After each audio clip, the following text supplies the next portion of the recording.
تخيل معايا دولة قريبة جدا بتتكلم عربي وفيها بحر وصحراء وآثار رومانية ومدن قديمة وأكل عالمي، وكل ده بتكلفة أقل من دول كتير الناس بتجري وراها.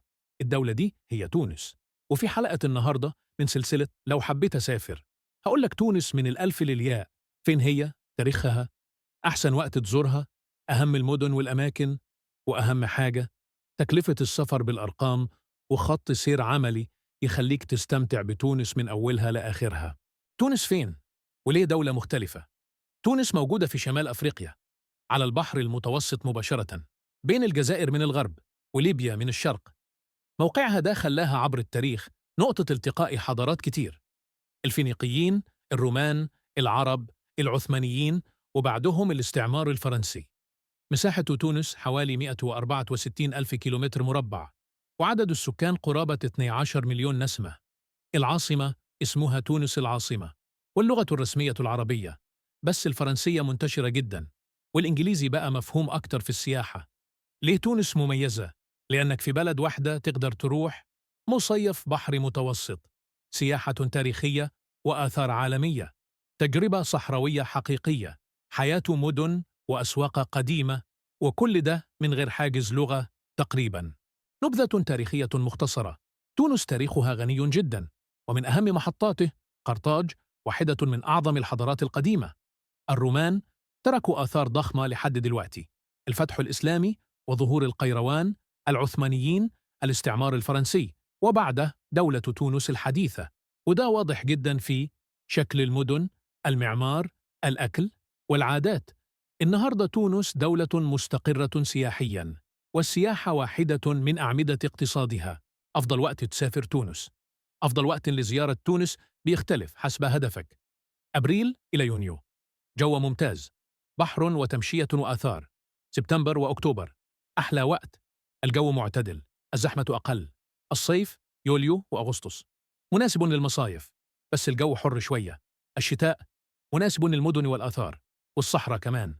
شروط دخول تونس بتختلف حسب الجنسية. عموماً، جواز سفر ساري، تذكرة ذهاب وعودة، حجز فندق أو عنوان إقامة. دايماً راجع الموقع الرسمي أو شركة الطيران قبل الحجز عشان أي تحديثات تبقى متابعها. أروح فين في تونس؟ واحد، تونس العاصمة. تونس العاصمة هي البداية الطبيعية للرحلة. تعمل إيه؟ المدينة العتيقة، مدينة، شوارع ضيقة، أسواق، مساجد، ريحة تاريخ. شارع الحبيب، بورقيبة، قلب المدينة الحديث. قرطاج، آثار حضارة عظيمة على البحر، بوابة عبر الزمن لسنوات ما قبل الميلاد. سيدي بوسعيد، بيوت بيضاء وزرقاء، منظر بحر يخطف، تكفي من 2 إلى 3 أيام. اثنان، سوسة، أجواء مصيف وتاريخ. سوسة واحدة من أشهر المدن الساحلية في تونس، واللي بيميزها إنها مش مجرد مصيف وخلاص، دي مدينة فيها تاريخ وبحر وحياة وسياحة في نفس الوقت. سوسة موجودة على البحر المتوسط مباشرة، وبتجمع بين شواطئ طويلة ونظيفة، مدينة قديمة تاريخية، فنادق ومنتجعات، وأسعار مناسبة مقارنة بمصايف كتير في المنطقة. المدينة العتيقة في سوسة. أهم نقطة سياحية في سوسة هي المدينة العتيقة، وهي مسجلة ضمن قائمة التراث العالمي لليونسكو. أول ما تدخلها شوارع ضيقة، محلات صغيرة، ريحة تاريخ واضحة، تحس إنك ماشي في مدينة من القرون الوسطى. المدينة العتيقة مناسبة جدا للتمشية، للتصوير، لشراء تذكارات تونسية، ولمعايشة الحياة المحلية. رباط سوسة، من أشهر معالم المدينة هو رباط سوسة، وهو حصن قديم كان بيستخدم للدفاع عن المدينة. من فوق الرباط منظر بانورامي على المدينة والبحر، مكان ممتاز للتصوير، وبيشرح لك أهمية سوسة تاريخياً كمدينة ساحلية محصنة. سوسة من 2 ل3 كويس جداً. 3، القيروان، قلب التاريخ الإسلامي في شمال أفريقيا. القيروان مش مدينة عادية، دي واحدة من أهم المدن الإسلامية في التاريخ، وأول مدينة إسلامية اتأسست في شمال أفريقيا. اتأسست القيروان في القرن السابع الميلادي، وكانت نقطة انطلاق لنشر الإسلام والثقافة العربية في المنطقة كلها. وأنت ماشي فيها هتحس إنك رجعت بالزمن، مش مجرد بتزور مكان سياحي وخلاص.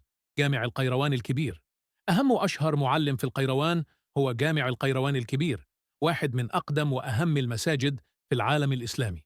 الجامع ده له قيمة دينية كبيرة، وتصميمه معماري بسيط لكن مهيب، وكان نموذج اتبنت عليه مساجد كتير بعده. ساحة الجامع الواسعة والأعمدة والمئذنة القديمة كلها بتدي إحساس بالرهبة والهدوء في نفس الوقت. زيارة الجامع تجربة روحية وتاريخية حتى للي مش مهتم قوي بالآثار. المدينة العتيقة. المدينة العتيقة في القيروان مختلفة عن أي مدينة قديمة تانية في تونس. هنا هتلاقي شوارع ضيقة، بيوت تقليدية، محلات حرف يدوية، حياة محلية أصيلة جدا. القيروان مش مدينة سياحية مزيفة، دي مدينة عايشة بتاريخها ولسه محتفظة بهويتها. التمشية هنا بتهدي وتديك إحساس إنك وسط ناس حقيقية، مش مجرد ديكور سياحي. 4. الجنوب التونسي، تجربة الصحراء. الجنوب التونسي هو الجزء اللي يغير مود الرحلة بالكامل. هنا تونس بتطلع لك بوش مختلف: صحراء، هدوء، ومساحات مفتوحة. مدن زي دوز وتوزر وتطاوين بتعتبر بوابة الصحراء وتجربة الحياة البدوية. تعمل إيه هناك؟ رحلات سفاري خفيفة، ركوب جمال أو عربيات دفع رباعي، قاعدة في خيمة صحراوية، غروب شمس وسماء مليانة نجوم.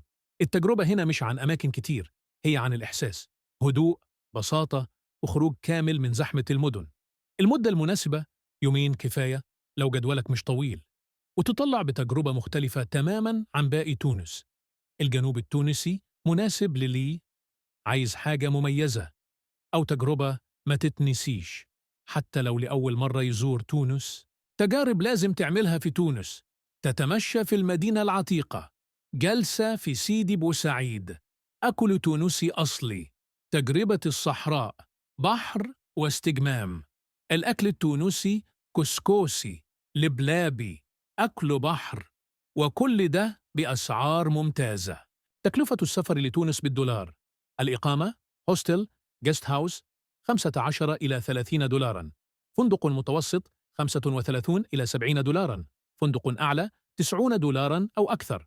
الأكل وجبة محلية 3 إلى 6 دولارات، مطعم متوسط من 7 إلى 15 دولارا، قهوة من دولار واحد إلى 3 دولارات. المواصلات رخيصة جدا، متوسط يومي من 4 إلى 8 دولارات. الأنشطة آثار، أسعار رمزية، سفاري، صحراء حسب البرنامج. ميزانية اليوم اقتصادي من 25 إلى 45 دولارا، متوسط من 50 إلى 80 دولارا. يعني أسبوعا في تونس من غير طيران من 180 إلى 500 دولار حسب المستوى. خط سير مقترح من 7 إلى 9 أيام. 7 أيام: أول يومين تونس العاصمة، اليوم الثالث قرطاج وسيدي بوسعيد، اليوم الرابع سوسة، اليوم الخامس القيروان، اليومين السادس والسابع الجنوب الصحراوي. لو 9 أيام زود يوم بحر ويوم استجمام. الخلاصة: تونس دولة قريبة، سهلة، متنوعة، ورخيصة نسبياً، مناسبة لأول سفرية، لسفر عائلي، أو حتى سولو تريب. اكتب لي في التعليقات تحب نكمل الحلقة الجاية عن أنهي دولة، وما تنساش تعمل سبسكرايب عشان سلسلة لو حبيت أسافر مكملة.